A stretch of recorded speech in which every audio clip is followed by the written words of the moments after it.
ನಾಗರಿಕರಾಗಿ ಮೊದಲು ನಮ್ಮ ಕರ್ತವ್ಯಗಳೇನು, ಮುಖ್ಯವಾಗಿ ನಮ್ಮ ಕರ್ತವ್ಯ ಕಾನೂನನ್ನ ಪಾಲನೆ ಮಾಡಬೇಕಾಗಿರೋದು ನಮ್ಮ ಕರ್ತವ್ಯ. ಸರಿ, ಡಿ ಕೆ ಶಿವಕುಮಾರ್ಗೆ ಯಾರೋ ಏನೋ ಅಂದ್ರು ಅಂತ ಏನು ಕಲ್ಲು ಹೊಡಿಲಿಕ್ಕೆ ಆಗ್ತದಾ? ಆಗಲ್ಲಲ್ಲ. ಏನೋ ಮಾಡೋಕ್ಕಾಗತ್ತ? ಆಗಲ್ಲ. ಈಗ ಮೊನ್ನೆ ಬಳ್ಳಾರಿಲಿ ಅದೇ ಹೇಳಿದ್ರು, ಒಬ್ರು MLA ನಿಂತ ಹೇಳ್ತಾರೆ ನಾನು ಅವ್ರ ಮನೆಗೆ ಬೆಂಕಿ ಇಟ್ಬಿಡ್ತೀನಿ ಅಂತ. ನೋಡ್ರಿ, ಒಬ್ಬ ಜನಪ್ರತಿನಿಧಿಯಾಗಿ ಬದುಕನ್ನ ಯಾವ ರೀತಿ ಕಟ್ಟಬೇಕು ಅಂದರೆ ಮುಂದಾರು ಹೋದಂಗೆ ಹಿಂದಾರು ಹೋಗುತ್ತೆ ಅಂತ ನಮ್ಮ ಒಕ್ಕಲಿಗರಲ್ಲಿ ಒಂದು ಗಾದೆ ಹೇಳ್ತಾರೆ. ನಿಮ್ಮನ್ನ ಜನಪ್ರತಿನಿಧಿಯಾಗಿ ಯಾಕೆ ಆಯ್ಕೆ ಮಾಡಿ ಕಳಿಸ್ತೀವಿ ಅಂದರೆ ನಿಮ್ಮನ್ನ ನೋಡಿ ಫಾಲೋ ಮಾಡೋವಂಥ ದರ್ಶನ್ ಅಂತ 100 ಜನ ಯುವಕರು ಇರ್ತಾರೆ. ನೀವು ಯಾವ ರೀತಿ ಬದುಕ್ತೀರಾ, ನಿಮ್ಮ ಫಾಲೋವರ್ಸ್ ಅದೇ ರೀತಿ ಬದುಕ್ತಾರೆ. ಸೊ ನೀವು ದಾರಿ ತಪ್ಪಿದ್ರೆ ನಿಮ್ಮ ಫಾಲೋವರ್ಸ್ ದಾರಿ ತಪ್ತಾರೆ ಅಲ್ವಾ? ಅಲ್ಲಲ್ಲ, ನಾನು ಹೇಳ್ತಾ ಇಲ್ಲ ತಪ್ಪಿದ್ದಾರೆ ಅಂತ ಹೇಳ್ತಾ ಇಲ್ಲ, ತಪ್ಪಿದ್ರೆ ತಪ್ತಾರೆ ಅಂತ. ಈಗ ನೀವು 10 ಕೋಟಿ ನಿಮ್ಮ ಮನೇಲಿಟ್ರಿ, ಏನೂ ಆಗಲ್ಲ ಅಂತ. ನಾಳೆ ಅವ್ರಿಟ್ರೆ, ಈಗ ನೀವೇನೋ ಬಲ್ಲಾಢ್ಯರಿದ್ರಿ, ನಿಮಗೆ ಸಾಕಷ್ಟು ಇನ್ಫ್ಲೂಯೆನ್ಸ್ ಇತ್ತು, ಹಣ ಇತ್ತು, ನಿಮ್ ಲಾಯರ್ ಇದ್ರು, ಎಲ್ಲ ಇದ್ರು. ಪಾಪ ಇವ್ರಿಗಾದ್ರೆ ಏನ್ ಮಾಡ್ಬೇಕು? ದರ್ಶನ್ಗಾದ್ರೆ ಏನ್ ಮಾಡ್ಬೇಕು? ಇವ್ರ ಮನೇಲಿ 2 ಕೋಟಿ ನಾಳೆ ಸಿಕ್ತು ಅಂದ್ರೆ ಬಿಡ್ತಾರಾ? ಕಾನೂನನ್ನ ಗೌರವಿಸಿ. ನೀವು ಒಕ್ಕಲಿಗರ ಸಮಾವೇಶದಲ್ಲಿ ನಿಂತ್ಕೊಂಡ್ರಿ, ಮಾತಾಡಿದ್ರಿ, ನಮ್ದೇನು ಅಬ್ಜೆಕ್ಷನ್ ಇಲ್ಲ, ನೇರವಾಗಿ ಹೇಳಿ, ಪರವಾಗಿಲ್ಲ. ಕುಮಾರಸ್ವಾಮಿರಿಂದ ಅವ್ರಿಗೇನೋ ತೊಂದರೆ ಆಗಿದ್ರೆ ಅದಕ್ಕೊಂದು ವಿಚಾರನೆ ಚರ್ಚೆನೆ ಇಟ್ಕೊಂಡ್ಬಿಡೋಣ. ಅವ್ರು ಮಾತಾಡಿದ ವಿಚಾರದಲ್ಲಿ ನಮ್ದೇನು ಅಬ್ಜೆಕ್ಷನ್ ಇಲ್ಲ. ಒಕ್ಕಲಿಗರಿಂದ ಅವ್ರಿಗೇನು ಕುತಂತ್ರ ಆಗಿದೆಯೋ ಗೊತ್ತಿಲ್ಲ. ಕುಮಾರಸ್ವಾಮಿ ಅವ್ರಿಗೆ ಅಂತ ನಿಮ್ಗೆ ಅನ್ಸಿಲ್ಲ? ಅಲ್ಲ, ಹೇಳಿಲ್ಲ, ಡೈರೆಕ್ಟ್ ಆಗಿ ಹೇಳಿಲ್ಲ. ಹಂಗೇನ ಇದ್ರೆ ಒಕ್ಕಲಿಗರಿಂದ ಏನೋ ಸಮಸ್ಯೆ ಆಗಿದ್ರೆ ಓಪನ್ ಆಗಿ ಬರ್ಲಿ. ಒಕ್ಕಲಿಗರ ಸ್ವಾಮೀಜಿಗಳಿದ್ದಾರೆ, ಎಲ್ಲೆಲ್ಲೋ ಕೂತ್ಕೊಂಡು ಚರ್ಚೆ ಮಾಡುವಂಥದ್ದಲ್ಲ ಜನಾಂಗದ ವಿಚಾರ. ಮನೆ ವಿಚಾರ ಮನೇಲಿ ಚರ್ಚೆ ಮಾಡಬೇಕು, ಬೀದಿಗೆ ತಂದು ನಿಲ್ಸಬಾರ್ದು.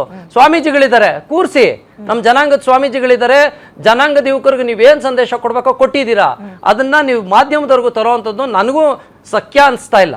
ಮಾಧ್ಯಮದಲ್ಲಿ ಈ ವಿಚಾರಗಳು ಚರ್ಚೆ ಆಗುವಂಥದ್ದು, ಯಾಕಂದ್ರೆ ಅವ್ರು DCM ಆದ್ರಿಂದ ನೀವು ಮಾಡ್ತಾ ಇದ್ದೀರಾ. ನಾನೋ ದರ್ಶನೋ ಮತ್ತೆ ಇವ್ರು ಯಾರೋ ಇನ್ನೊಬ್ರು ಮಾತಾಡಿದ್ರೆ ನೀವು ಯಾವುದೇ ಕಾರಣಕ್ಕೂ ಮಾಧ್ಯಮದಲ್ಲಿ ತರ್ತಿರ್ಲಿಲ್ಲ. ಸಮುದಾಯದ ವಿಚಾರಗಳು ಚರ್ಚೆ ಆಗಿದ್ದಾವೆ ಸರ್. ಹೌದು, ಜಾತಿ ಜನಗಣತಿ ಈಗ ನಮಗೆ ನೋಡಿ ಒಳ್ಳೆ ವಿಚಾರಗಳು ಚರ್ಚೆ ಖಂಡಿತವಾಗ್ಲೂ ಆಗಬೇಕು ಅಂದಾಗ್ಲೂ ಚರ್ಚೆ ಮಾಡಿ. ಖಂಡಿತವಾಗ್ಲೂ ನಮ್ಮ ಮನಸ್ಸಿಗೆ ಮೇಡಮ್, ನನಗೇನ್ ಗೊತ್ತಾ, ನಮಗೆ ಮನ್ಸಿಗೆ ನೋವಾಗ್ತದೆ. ಯಾಕಂದ್ರೆ ಜನಾಂಗದ ವಿಚಾರ ಅಂತ ಬಂದಂತ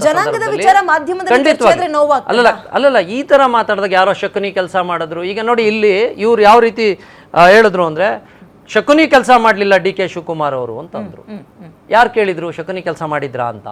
ನೀವು ಕೇಳಿದ್ರಾ? ನಾನ್ ಕೇಳಿದ್ದ? ಅದು ಯಾರು ಮುಟ್ ನೋಡ್ಕೊಂಡಿದ್ದು?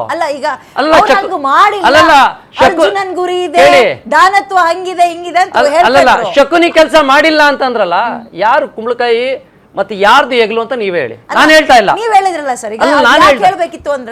ಅಲ್ಲಲ್ಲ, ಇದು ಜನಾಂಗದ ವಿಚಾರ. ನೋಡಿ ಒಂದ್ ನಿಮಿಷ, ಅಲ್ಲಲ್ಲ, ಒಂದೇ ಒಂದು ಪಾಯಿಂಟ್ ಬಂದ್ಬಿಡ್ತೀನಿ. ಜನಾಂಗದ ವಿಚಾರ ಅಂತ ಬಂದಾಗ ಮಾತು ಕೇಳ್ತಾ ಇರ್ಲಿಲ್ಲ. ಯಾರಿಗೆ ಹೇಳಿರ್ಬೋದು ಈ ಸ್ಟೇಟ್ಮೆಂಟ್ ಅಂದಾಗ ನಮಗ್ ಗೊತ್ತಿಲ್ಲ ಅಂದ್ರಲ್ಲ, ಹಂಗಾರೆ ಇದನ್ನ ಯಾಕೆ ನಿಮಗೆ ನೀವು ಅಪ್ಲೈ ಮಾಡ್ಕೊಂಡ್ರಿ ಅನ್ನೋ?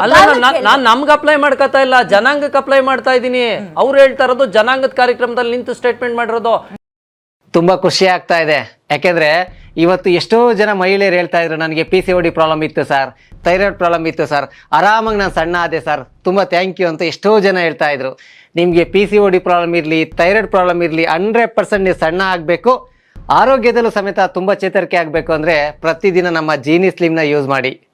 ಯಾಕೆಂದ್ರೆ ಜೀನಿ ಸ್ಲಿಮ್ ಒಂದು ಉತ್ತಮ ಆಹಾರ. ಶಕುನಿ ಕೆಲಸ ಮಾಡಿಲ್ಲ ಡಿ ಕೆ ಶಿವಕುಮಾರ್ ಅವರು ಅಂದಾಗ ಆ ಮಾತನ್ನ ನೀವ್ ಯಾಕೆ ತರ್ತೀರಾ ಅಂತ ಕೇಳ್ತಾ ಇದ್ದೀನಿ. ನಾನು ಡಿ ಕೆ ಶಿವಕುಮಾರ್ ಪರವಾಗಿ ಈ ವಿಚಾರದಲ್ಲಿ ಹೇಳ್ತಾ ಇದ್ದೀನಿ. ಯಾವತ್ತಾನು ಶಕುನಿ ಕೆಲಸ ಮಾಡಿದಾರ ಅವರು? ಮಾಡಿಲ್ಲ ಅಂತ ನೀವ್ ಯಾಕೆ ಹೇಳ್ತೀರಿ? ನಾವ್ ಯಾರು ಹೇಳೇ ಇಲ್ಲ. ನೀವ್ ಕೇಳಿದ್ರ ಶಕುನಿ ಕೆಲಸ ಮಾಡಿದೀರಾ ಡಿ ಕೆ ಶಿವಕುಮಾರ್ ಅವರೇ ಅಂತ? ಇವ್ರನ್ನ ಕೇಳಿದ್ರ ನೀವು? ಡಿ ಕೆ ಶಿವಕುಮಾರ್ ಶಕುನಿ ಕೆಲಸ ಅವರೇ ಹೇಳ್ತಾರೆ ಅಂದಾಗ ಇದು ಹೆಂಗಾಗ್ತವೆ ಅಂದ್ರೆ ಅವ್ರು ಮಾಡದೇ ಇರೋ ತಪ್ಪನ್ನು ಕೂಡ ಎಲ್ಲೋ ಒಂದ್ ಕಡೆ ಇಲ್ಲದನ್ನ ಅವ್ರ ಹೆಗಲ ಮೇಲೆ ಒರೆಸ್ದಂಗೆ ಆಗುವಂತ ಪರಿಸ್ಥಿತಿ ನಿರ್ಮಾಣ ಆಗಿದೆ. ಇದು ಯಾರ ತಪ್ಪು? ದರ್ಶನ್ ತಪ್ಪ, ನಿಮ್ ತಪ್ಪ, ನನ್ ತಪ್ಪ, ಡಿ ಕೆ ಶಿವಕುಮಾರ್ ಅವ್ರ ತಪ್ಪ?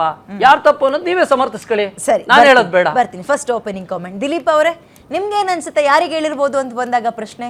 ನೋಡಿ, ಈಗ ಡಿ ಕೆ ಶಿವಕುಮಾರ್ ಅವ್ರನ್ನ ನಾವು ಮೊದಲಿಂದಲೂ ನೋಡ್ತಾ ಇದ್ದೀವಿ. ಡಿ ಕೆ ಶಿವಕುಮಾರ್ ಅವರು ಯಾವತ್ತೂ ಸಹ ಜಾತಿ ವಿಚಾರ ಮಾತಾಡಿದವರಲ್ಲ. ಮೊನ್ನೆ ತಾನೇ ಜಾತಿ ವಿಚಾರ ಬಂದಾಗ ನಾನು ಒಕ್ಕಲಿಗ ಜಾತಿನಲ್ಲಿ ಹುಟ್ಟಬೇಕು ಅಂತ ಏನು ಅಂದ್ಕೊಂಡಿರಲಿಲ್ಲ, ಅಥವಾ ಒಕ್ಕಲಿಗ ಜಾತಿಯವನು ಅಂತ ನಾನೇನು ಹೇಳ್ತಾ ಇಲ್ಲ, ನಾನು ನನ್ನ ಜಾತಿ ಕಾಂಗ್ರೆಸ್ ಅಂತ ಹೇಳ್ತಾರೆ. ಅಂದರೆ ಯಾವಾಗ ಇವರಿಗೆ ಸಮಸ್ಯೆ ಬರುತ್ತೋ, ಕಷ್ಟ ಬರುತ್ತೋ, ಅವಾಗ ಮಾತ್ರ ಜಾತಿ ನೆನಪಾಗುತ್ತೆ. ನೋಡಿ, ಇವರು ಮುಸ್ಲಿಂ ಸಮುದಾಯವನ್ನು ಕುರಿತು ಮಾತಾಡಬೇಕಾದ್ರೆ ಅವರು my brothers, they are my brothers ಅಂತ ಅಂತಾರೆ. ಅದೇ ಒಕ್ಕಲಿಗ ಸಮುದಾಯದ ಒಂದು ಫಸ್ಟ್ ಸರ್ಕಲ್ ಅಂತ, ಉದ್ಯಮಿ ಒಕ್ಕಲಿಗ ಅಂತ ಒಂದು ಪ್ರೋಗ್ರಾಮಲ್ಲಿ ಹೋದಾಗ ಅವ್ರಿಗೆ ಒಕ್ಕಲಿಗ ಜಾತಿ ನೆನಪಾಗಿದೆ. ಬೇರೆ ಧರ್ಮದವ್ರ ಜೊತೆ ಕೂತ್ಕೊಂಡು ಮಾತಾಡ್ಬೇಕಾದ್ರೆ, ಬೇರೆ ಜಾತಿಯವ್ರ ಜೊತೆ ಕೂತ್ಕೊಂಡು ಮಾತಾಡಬೇಕಾದ್ರೆ ಇವ್ರು ಹೇಳ್ತಕ್ಕಂಥದ್ದು ನಾನು ಕಾಂಗ್ರೆಸ್ ಫ್ಯಾಮಿಲಿ, ಕಾಂಗ್ರೆಸ್ ಜಾತಿ ಅನ್ನೋದು ಒಕ್ಕಲಿಗ ಜಾತಿ ಅಲ್ಲ ಅಂತ ಹೇಳ್ತಾರೆ. ಅರೆ, ನೀವು ಕಷ್ಟ ಬಂದಾಗ ಯಾಕೆ ಒಕ್ಕಲಿಗರು ನೆನೆಸ್ಕೊತಾ ಇದ್ದೀರಿ? ನಿಮಗೆ ನಿಮ್ಮ ಮೇಲೆ ನಂಬಿಕೆ ಇಟ್ಟು ಹಳೆ ಮೈಸೂರು ಭಾಗದ ಜನರು 59 ಕ್ಷೇತ್ರಗಳಲ್ಲಿ 37 ಸ್ಥಾನವನ್ನು ಗೆಲ್ಸ್ಕೊಟ್ಟಿದ್ದಾರೆ ಸ್ವಾಮಿ. ಪೆನ್ನು ಪೇಪರ್ ಕೊಡಿ, ನಾನು ಮುಖ್ಯಮಂತ್ರಿ ಆಗ್ತೀನಿ ಅಂತ ವೋಟ್ ಹಾಕ್ಸ್ಕೊಂಡ್ರಲ್ಲ, ನೀವ್ ಯಾಕೆ ಮುಖ್ಯಮಂತ್ರಿ ಸ್ಥಾನವನ್ನು ತೆಗೆದುಕೊಳ್ಳಕ್ಕಾಗ್ಲಿಲ್ಲ? ನಿಮ್ಗೆ ಯಾಕೆ ಧೈರ್ಯ ಬರಲಿಲ್ಲ? ನಿಮ್ಗೆ ಯಾಕೆ ಆ ಶಕ್ತಿ ಬರಲಿಲ್ಲ? ಜನ ನಿಮ್ಮ ಮೇಲೆ ಆಶೀರ್ವಾದ ಮಾಡಿದ್ದಾರೆ, ಒಕ್ಕಲಿಗರು ನಿಮ್ಗೆ ಏನು ಮೋಸ ಮಾಡಿಲ್ಲ. ಯಾಕಾಗ್ಲಿಲ್ಲ ಅನ್ನೋದಕ್ಕೆ ನೇರವಾಗಿ ಉತ್ತರ ಕೊಡ್ತಾ ಇದ್ರಲ್ಲ, ಸಮುದಾಯದವರೇ No, 100% ಇಲ್ಲ. ಸಮುದಾಯ ಹಿಂದೆ ಮುಂದೆ ಎರಡೂ ಕಡೆ ಮೇಡಮ್, ನಾನ್ ಬಂಡೆ ಆಗಿರೋದಕ್ಕೆ ಸಹಿಸ್ಕೊಂಡು ಸಮುದಾಯದವರು ಅಂತಂದ್ರೆ ಅವರಿಗೆ ಮುಖ್ಯಮಂತ್ರಿ ಸ್ಥಾನ ತಪ್ಪಿಸ್ಲಿಕ್ಕೆ ಬಿಜೆಪಿ ಅವ್ರ ಕೈಲಾಗಲ್ಲ ಅಥವಾ ಜೆಡಿಎಸ್ ಅವ್ರ ಕೈಲಾಗಲ್ಲ. ಮುಖ್ಯಮಂತ್ರಿ ಸ್ಥಾನವನ್ನ ತಪ್ಪಿಸಿದ್ರೆ ಕಾಂಗ್ರೆಸ್ ತಪ್ಪಿಸಿರ್ಬೇಕು. ಸಿಎಂ ಸ್ಥಾನವನ್ನ ತಪ್ಸೋಕೆ ಬಿಜೆಪಿ ಕೈಲೂ ಆಗಲ್ಲ, ಜೆಡಿಎಸ್ ಕೈಲೂ ಆಗಲ್ಲ. ಆದ್ರೆ ಅವ್ರಿಗೆ ಸಿಗಬಹುದು ಅಂತ ಹೇಳಕ್ಕೆ ನಿಮ್ ಎರಡೂ ಪಕ್ಷದಲ್ಲಿ ಆಗತ್ತೆ. ಎಕ್ಸಾಂಪಲ್ ನಾನು ಕೊಡ್ತೀನಿ ಕೇಳಿ ಸರ್. ಇಲ್ಲಿ ಇದೇ ಪಕ್ಷಾತೀತವಾಗಿ ಪಕ್ಷ ಭೇದ ಮರೆತು ಶಾಮನೂರು ಶಿವಶಂಕರಪ್ಪನವರು ಯಡಿಯೂರಪ್ಪ ಅವ್ರ ಪರವಾಗಿ ನಿಂತ್ಕೊಂಡ್ರು. ಈಗ ಒಕ್ಕಲಿಗ ಅಂತ ಬಂದಾಗ ಅವ್ರಿಗೊಂದು ಅವಕಾಶ ಇದ್ದಾಗ ಬಿಜೆಪಿ ಆಗಿರ್ಬೋದು, ಎಸ್ಪೆಷಲಿ ಜೆಡಿಎಸ್ ಯಾಕೆ ಆಗ್ಲಿ ಬಿಡ್ರಿ ನಮ್ಮವರು ಅಂತ ಒಂದು ಧ್ವನಿ ಎತ್ತಬಾರ್ದು. ನಾವು ಅದಕ್ಕೆ ಬಿಜೆಪಿ ಅವ್ರು ಹೇಳಿದ ತಕ್ಷಣ, ಜೆಡಿಎಸ್ ನವ್ರು ಹೇಳಿದ ತಕ್ಷಣ ಮುಖ್ಯಮಂತ್ರಿ ಸ್ಥಾನವನ್ನ ಕೊಡ್ತಕ್ಕಂಥ ಪರಿಸ್ಥಿತಿ ಕಾಂಗ್ರೆಸ್ ನಲ್ಲಿ ಇಲ್ಲ. ಕಾಂಗ್ರೆಸ್ ಇವರೇ ಹೇಳ್ತಾರಲ್ಲ, ಅಧಿಕಾರವನ್ನ ಒದಗಿಸ್ಕೊಬೇಕು, ಅಧಿಕಾರವನ್ನ ಒದಗಿಸ್ಕೊಬೇಕು ಅಂತ ಹೇಳ್ತಾರಲ್ಲ. ಅವರು ಪಕ್ಷ ಶಾಮನೂರು ಶಿವಶಂಕರಪ್ಪನವರು ಕಾಂಗ್ರೆಸ್ ಇದೆಲ್ಲವನ್ನು ಬಿಟ್ಟು ಯಡಿಯೂರಪ್ಪನ ಪರವಾಗಿ ಅಭಿಪ್ರಾಯ. ಶಾಮನೂರು ಶಿವಶಂಕರಪ್ಪ ಜೆಡಿಎಸ್ ಅಲ್ಲಿ ಯಾಕೆ ಬರ್ತಾ ಇಲ್ಲ? ಆ ವಿಶ್ವಾಸವನ್ನ ಗಳಿಸ್ತಾ ಇಲ್ಲ. ಓಕೆ, ಆ ವಿಶ್ವಾಸವನ್ನ ಗಳಿಸ್ತಾ ಇಲ್ಲ. ಯಾಕೆ ಅಂತ ಹೇಳ್ತೀನಿ ಮೇಡಮ್. ಇದೇ ಒಂದು ರಾಮನಗರದ ಒಂದು ವೇದಿಕೆ ಮೇಲೆ ಇದೇ ಅಶ್ವಥ್ ನಾರಾಯಣ ಅವ್ರ ಮೇಲೆ ಯಾವ ರೀತಿ ನಡ್ಕೊಂಡ್ರು ಇವರ ಡಿ ಕೆ ಸುರೇಶ್ ಅಂತ ನಿಮ್ಗೆ ಗೊತ್ತಿದೆ. ಸಿ ಟಿ ರವಿ ಅವರ ವಿಚಾರವಾಗಿ ಯಾವ ರೀತಿ ಏಕವಚನ ಭಾಷೆಯನ್ನು ಬಳಸ್ತಾರೆ ಅಂತ ನಿಮಗೆ ಗೊತ್ತಿದೆ. ಕುಮಾರಸ್ವಾಮಿ ಅವರ ವಿಚಾರವಾಗಿ ಯಾವ ರೀತಿ ಏಕವಚನ ಭಾಷೆಯನ್ನು ಬಳಸ್ತಾರೆ ಅಂತ ನಿಮಗೆ ಗೊತ್ತಿದೆ. ಇವರಲ್ಲಿ ಇರ್ತಕ್ಕಂಥ ದರ್ಪ ದೌರ್ಜನ್ಯದ ಮಾತುಗಳೇ ಇವ್ರಿಗೆ ಮುಳುವಾಗ್ತಾ ಇರ್ತಕ್ಕಂಥದ್ದು. ಒಕ್ಕಲಿಗರ ನಾಯಕ ಆಗ್ಬೇಕಂತಂದ್ರೆ, ಜನ ವೋಟ್ ಕೊಟ್ಟಿದ ತಕ್ಷಣ ಇವ್ರು ಮುಖ್ಯಮಂತ್ರಿ ಆಗ್ಬೇಕು ಅಂತಂದ್ರೆ ಒಕ್ಕಲಿಗರ ವೋಟ್ ಅನ್ನ ಗಳಿಸಬಹುದು. ಅದೇ ರೀತಿ ಒಕ್ಕಲಿಗ ಲೀಡರ್ಗಳ ವಿಶ್ವಾಸವನ್ನ ಗಳಿಸಬೇಕು ಅಂದ್ರೆ ಆ ರೀತಿ ಇವರ ನಡವಳಿಕೆನೂ ಇರಬೇಕು. ಇವ್ರು ಬಳಸ್ತಕ್ಕಂಥ ಭಾಷೆ, ಇವ್ರು ಬಳಸ್ತಕ್ಕಂಥ ಏಕವಚನ ಪದಗಳು ಎಲ್ಲ ಒಂದ್ ಕಡೆ ಜನಗಳಿಗೆ ಇಷ್ಟ ಆಗ್ಲಿಲ್ಲ ಅಂತ ಅನ್ಸುತ್ತೆ.